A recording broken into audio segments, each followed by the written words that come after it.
देवताओं के युग में जब समुद्र अपने राज किसी को नहीं सौंपता था, तब एक इंसान उठा जिसने अपनी जिद के दम पर समंदर को चुनौती दी। कहा जाता है समुद्र में एक ऐसा महल था जहां पहुंचने वाला हर इंसान या तो राजा बनता है या फिर हमेशा के लिए कहानी बन जाता है। और इसकी शुरुआत हुई अंग देश के एक राजकुमार से। एक रात राजकुमार ने सपने में एक अत्यंत सुंदर जलपरी को देखा। उसकी सुंदरता पर वह पूरी तरह मोहित हो गया। सुबह जब उसकी आंख खुली तो जलपरी का सौंदर्य उसके दिलो दिमाग पर छाया हुआ था। वह अपनी तलवार लेकर घोड़े पर सवार हुआ और जलपरी से मिलने चल दिया। कई दिनों की कठिन यात्रा के बाद राजकुमार समुद्र के किनारे जा पहुंचा। वहां पहुंचकर उसने समुद्र देव से हाथ जोड़कर कहा, हे समुद्र देव, मैं आपकी शरण में आया हूं, आप मेरी सहायता कीजिए। मैं इस समुद्र के बीच रहने वाली राजकुमारी से विवाह करना चाहता हूं। राजकुमार की बात सुनकर समुद्र देव जल से प्रकट हुए और बोले, मैं तुम्हारी हिम्मत देखकर बहुत प्रसन्न हूँ। मैं तुम्हें एक नाव देता हूँ, तुम इसमें बैठकर जलपरी तक आसानी से पहुँच जाओगे। यह नाव तुम्हें सीधे जलपरी के महल तक पहुँचा देगी।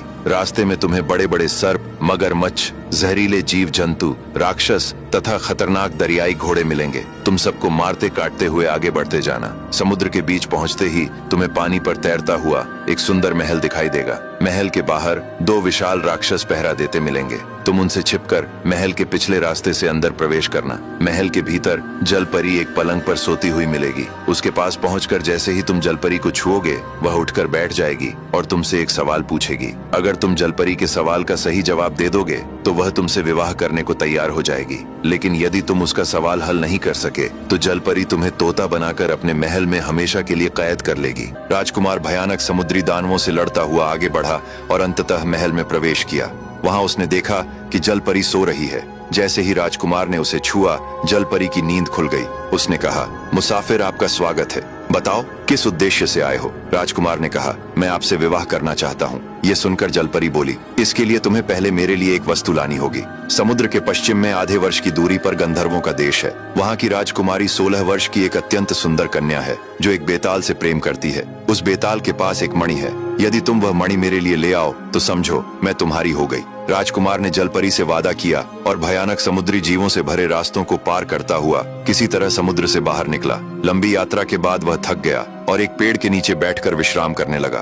तभी उसने देखा कि वहाँ एक बूढ़ा आदमी बैठा है जिसके पास एक कुतिया है। वह उससे ऐसे प्रेम कर रहा था मानो वह उसके लिए बहुत ही विशेष हो। राजकुमार ने उससे कहा, बाबा, लगता है आपका इस कुतिया से बहुत गहरा नाता है। इतना सुनते ही बूढ़ा रोने लगा। राजकुमार चकित रह गया कि उसने ऐसा क्या कह दिया जिससे वह रो पड़ा। कुछ देर बाद बूढ़ा बोला, बेटा, ये कुतिया कोई जानवर नहीं बल्कि मेरी पत्नी है और इसके इस रूप में आने का कारण भी मैं ही हूँ। उसने कहा, मैं अंग देश के एक धनी परिवार में जन्मा था। एक दिन मैं सरोवर के किनारे जा रहा था, तभी मैंने एक स्त्री को देखा। उसकी सुंदरता और उसके यौवन ने मुझे ऐसा बांध लिया कि मेरा खाना पीना छूट गया और मैं बीमार पड़ गया। मेरे पिता एक धनी व्यापारी थे और दूर दूर तक उनकी पहचान थी। जब उन्होंने कारण पूछा तो मैंने उन्हें उस स्त्री के बारे में बता दिया। पता चला कि वह स्त्री उनके एक दूर के मित्र की बेटी थी। इस तरह मित्रता रिश्तेदारी में बदल गई और वह स्त्री मेरी पत्नी बन गई। शादी के दूसरे ही दिन जब हम भोजन करने बैठे तो मैं अपनी रीति के अनुसार भरपेट खाने लगा, लेकिन मेरी पत्नी एक छोटी सी कान खोदने की सलाई से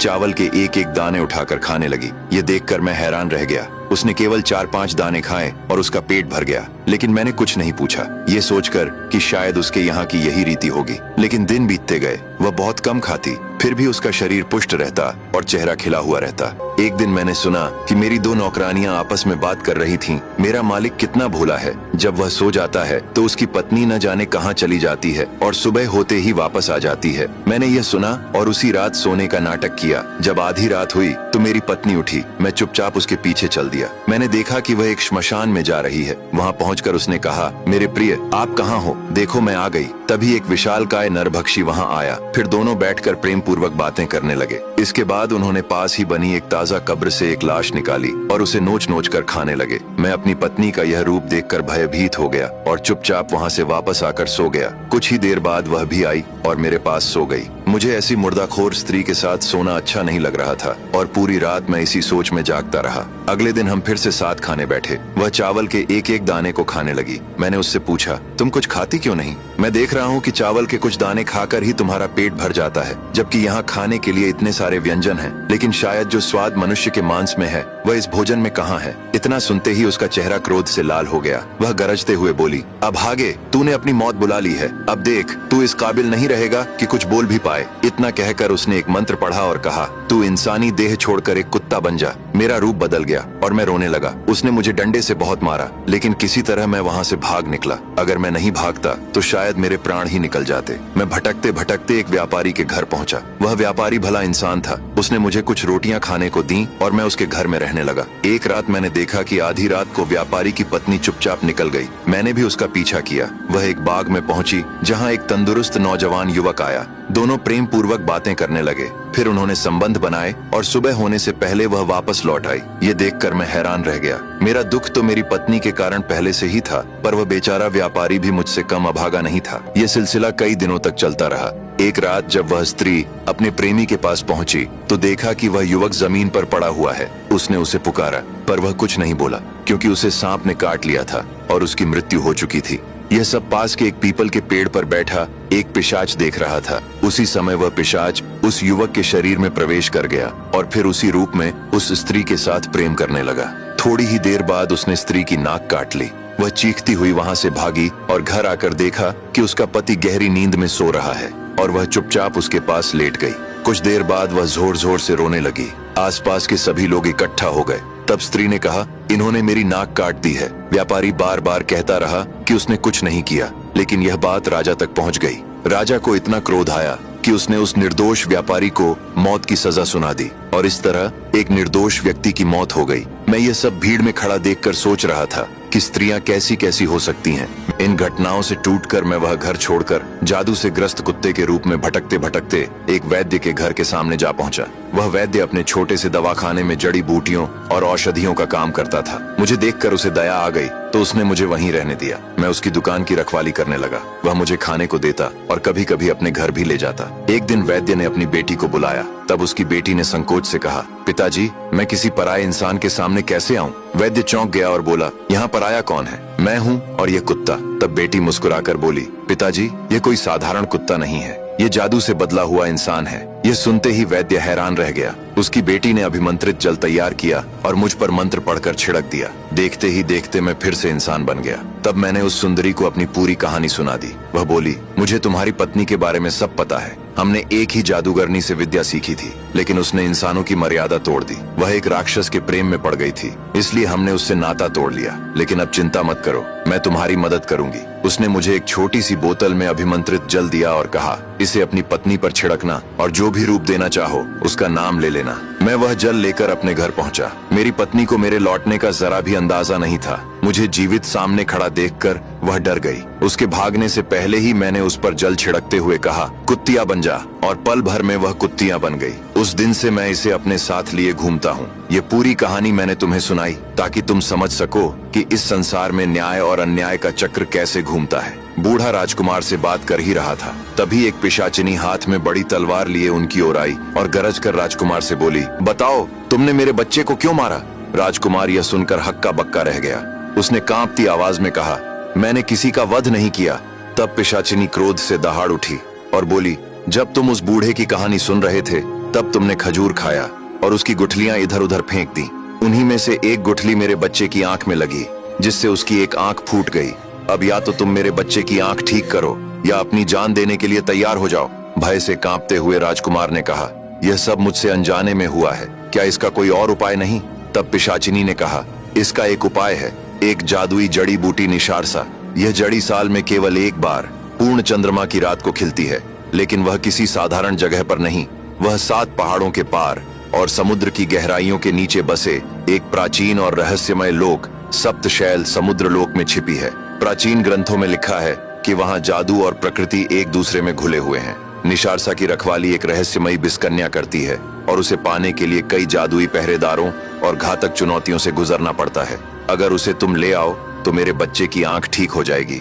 राजकुमार ने दृढ़ स्वर में कहा, मैं वह जड़ी बूटी अवश्य लेकर आऊंगा। यह कहकर वह उस जादुई जड़ी बूटी की खोज में निकल पड़ा। चलते चलते रात हो गई। थकान से चूर होकर वह एक पेड़ के नीचे सो गया, लेकिन जब उसकी आंख खुली तो वह पिंजरे में कैद था। पास के कबीले के लोग उसे पकड़ कर ले आए थे। उस कबीले का एक भयावह रिवाज था, साल में एक बार अमावस्या की काली रात को काली पहाड़ी पर इंसानी बलि देना। जब अमावस्या की रात आई तो कबीले का सरदार राजकुमार को पिंजरे में बंद कर काली पहाड़ी की ओर निकल पड़ा, लेकिन रास्ते में एक राक्षसी बाघ ने हमला कर दिया। कुछ ही पलों में उसने कबीले के सभी लोगों को मार डाला, पर राजकुमार पिंजरे में बंद होने के कारण बच गया। वह खतरनाक जंगल में अकेला कैद था। दूसरी रात राजकुमार ने एक विचित्र योद्धा को आते हुए देखा। उसने उसे पुकारा। वह योद्धा आधा भेड़िया और आधा मनुष्य के रूप में था।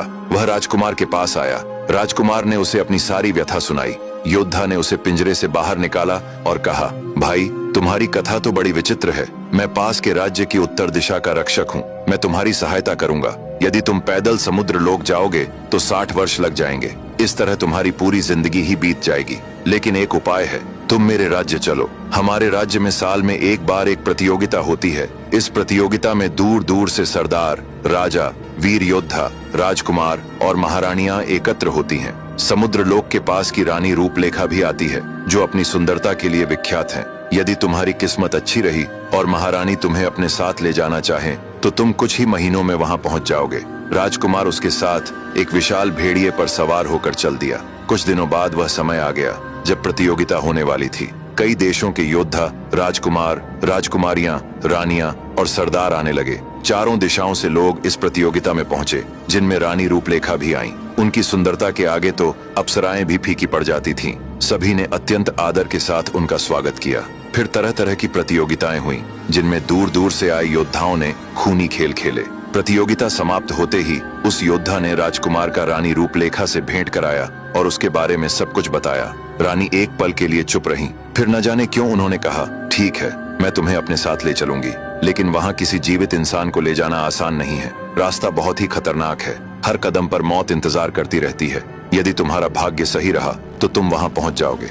5 दिन की यात्रा के बाद समुद्र के द्वार पर रानी पहुंची। रानी को समुद्र प्रेत ने रोकते हुए कहा, महारानी, इस समुद्र में जिंदा इंसान नहीं प्रवेश कर सकता है। अगर इसे ले जाना चाहती हो तो मुझे आपकी जीवन छाया चाहिए। रानी रूपलेखा कुछ क्षण मौन रही, फिर उन्होंने अपने पैरों के पास बहते जल में हाथ डाला। पानी से एक धुंधली काली नीली परछाई निकली, जो बिल्कुल उन्हीं जैसी थी। वह छाया जलप्रेत के भीतर समा गई। फिर रानी राजकुमार को लेकर आगे बढ़ गई। भयानक समुद्र में कई दिनों की यात्रा के बाद वह अपने राज्य में पहुंची। उन्होंने राजकुमार से कहा, तुम मेरे राज्य में ठहरो। पूर्ण चंद्रमा के दिन वह जड़ी बूटी खिलती है, लेकिन उसे पाने की एक विधि है। जब वह जड़ी बूटी खिलेगी तो उसके चारों तरफ विष करने वाला जादू उसकी रक्षा करता रहेगा। वह जादू सिर्फ विषकन्या के सामने होने पर ही समाप्त होता है, और अगर किसी ने उसे छूने की कोशिश की तो वह विष के जादू से मारा जाएगा। इसलिए तुम चुपके से विषकन्या के महल में प्रवेश करना और सोती हुई विषकन्या का गला काट देना, क्योंकि अगर वह जाग रही होगी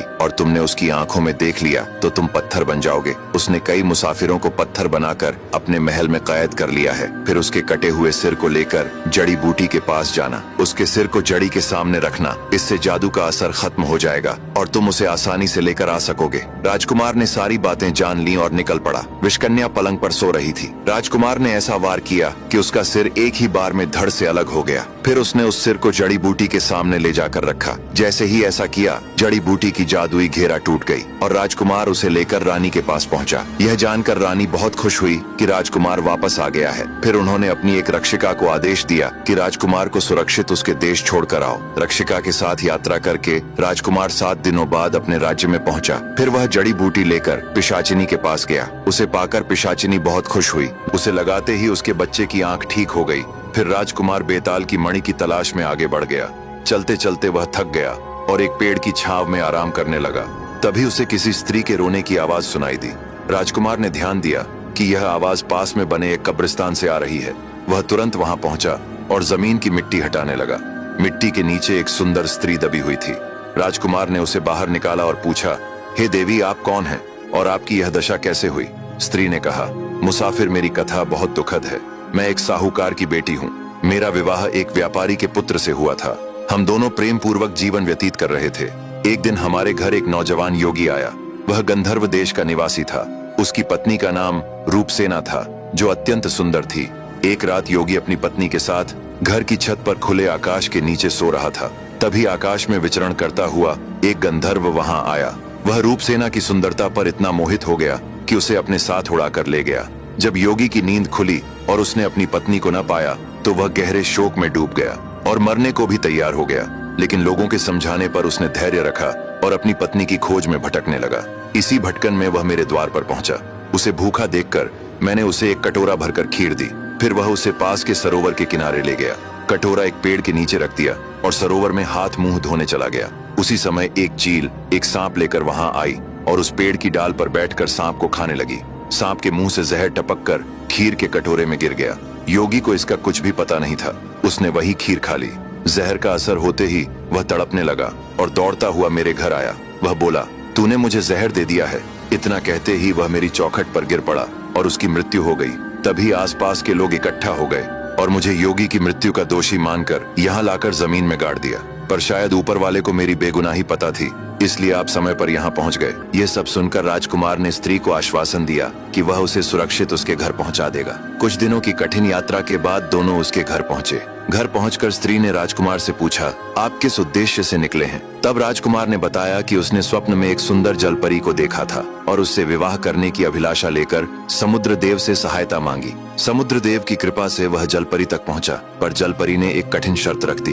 विवाह तभी संभव होगा जब वह बेताल लोक के राजकुमार की सिर की मणि उसे लाकर देगा। उसी मणि की खोज में भटक रहा हूँ। यह सुनकर स्त्री बोली, तुम्हारा मार्ग अत्यंत दुर्गम है, पर मैं तुम्हारी सहायता अवश्य करूंगी। हर वर्ष बेताल लोक में एक भयानक प्रतियोगिता होती है जिसमें आसपास के योद्धा और राजकुमार भाग लेते हैं। वे एक दूसरे से युद्ध करते हैं और जो योद्धा पराजित हो जाता है वह विजेता का दास बन जाता है। यदि तुम इस बार उस अजेय योद्धा को परास्त कर सको तो वह तुम्हारे अधीन हो जाएगा। तब तुम चाहो तो उसकी जान ले सकते हो या केवल मणि प्राप्त कर सकते हो। पर आज तक कोई भी उसे पराजित नहीं कर पाया है, लेकिन इस कार्य के लिए मेरे पास तुम्हारे लिए कुछ है। उसने आगे बताया कि जब वह गंधर्व देश में रहती थी तब गंधर्वों के गुरु उसके घर आए थे। उसने उनकी निष्ठा से सेवा की थी। प्रसन्न होकर उन्होंने उसे वरदान मांगने को कहा था जिसे उसने भविष्य के लिए सुरक्षित रखा था। आज वह समय आ गया है। यह कहते हुए उसने थोड़ा सा जल लिया और भूमि पर छिड़क दिया। क्षण भर में गंधर्व देव प्रकट हो गए। स्त्री ने विनम्रता से कहा, गुरुदेव, मेरा वरदान यह है कि यह राजकुमार बेताल लोक के युद्ध में विजयी हो। गंधर्व देव ने नेत्र बंद किए और एक दिव्य गंधर्व योद्धा की आत्मा को प्रकट किया और उस आत्मा को उन्होंने राजकुमार के भीतर प्रविष्ट कर दिया। फिर आशीर्वाद देते हुए कहा, तुम्हारी विजय निश्चित है। यह कहकर वे अंतर्ध्यान हो गए। राजकुमार ने उस स्त्री को धन्यवाद दिया जिसने उसकी सहायता की थी और अपने लक्ष्य की ओर बढ़ गया। उत्तर दिशा के दुर्गम पथों को लांघता हुआ वीर राजकुमार बेतालीन के रहस्यमय देश में पहुंचा। वह देश धुंध, तंत्र और मौन से घिरा था, जहां सूर्य भी संकोच से प्रकाश देता था। राजकुमार वहीं ठहर गया, उस महान प्रतियोगिता की प्रतीक्षा में जिसके विषय में कहा जाता था कि वह भाग्य और मृत्यु दोनों का निर्णय करती है। नियत दिन पर चारों दिशाओं से असंख्य योद्धा एकत्र हुए। रणभूमि में शंखनाद हुआ। युद्ध प्रारंभ होते ही धरती रक्त से लाल हो उठी। एक एक कर सभी योद्धा पराजित होते चले गए और अंत में केवल वही शेष रहा, वैशाली का मणिधारी बेताल योद्धा जिसकी मणि में प्रेतलोक की शक्ति समाई थी। तभी राजकुमार रणभूमि में उतरा। घोर युद्ध हुआ, आकाश कांप उठा, दिशाएं थर्रा गईं और अंततः बेताल योद्धा परास्त हुआ। नियमों के अनुसार पराजित योद्धा विजेता का दास बन गया, परंतु राजकुमार ने न रक्त मांगा न जीवन। उसने केवल वह मणि मांगी जो शाप और शक्ति दोनों का केंद्र थी। विवश होकर बेताल ने उसे अपनी मणि सौंप दी। राजकुमार उस मणि को लेकर महीनों तक अज्ञात वनों, निर्जन पर्वतों से होता हुआ अपने राज्य लौटा, किंतु उसका उद्देश्य अभी अधूरा था। वह उस अथाह समुद्र की ओर चला जहां लहरों के पार जलपरी का जादुई लोक स्थित था। समुद्र तट पर पहुंचकर उसने समुद्र देव को पुकारा। तब समुद्र देव प्रकट हुए और उसे एक दिव्य नौका प्रदान की। उसी नौका पर सवार होकर राजकुमार ने क्रुद्ध समुद्री राक्षसों, सर्पों और भयानक भंवरों को पार किया और अंततः जलपरी के महल तक पहुंचा। राजकुमार को जीवित देखकर जलपरी की आंखों में वर्षों से कैद आशा जाग उठी। जैसे ही उसने वह मणि धारण की, समुद्री लोक का प्राचीन जादू टूट गया। जलपरी प्रकाश में विलीन हुई और एक अनुपम सौम्य कन्या के रूप में प्रकट हुई। राजकुमार उसे अपने महल ले आया। वहां दोनों का विधि पूर्वक विवाह हुआ और उन्होंने धर्म, प्रेम और शांति से परिपूर्ण जीवन व्यतीत किया। और इस प्रकार रहस्य, शाप और साधना से बुनी इस कहानी का अंत हुआ।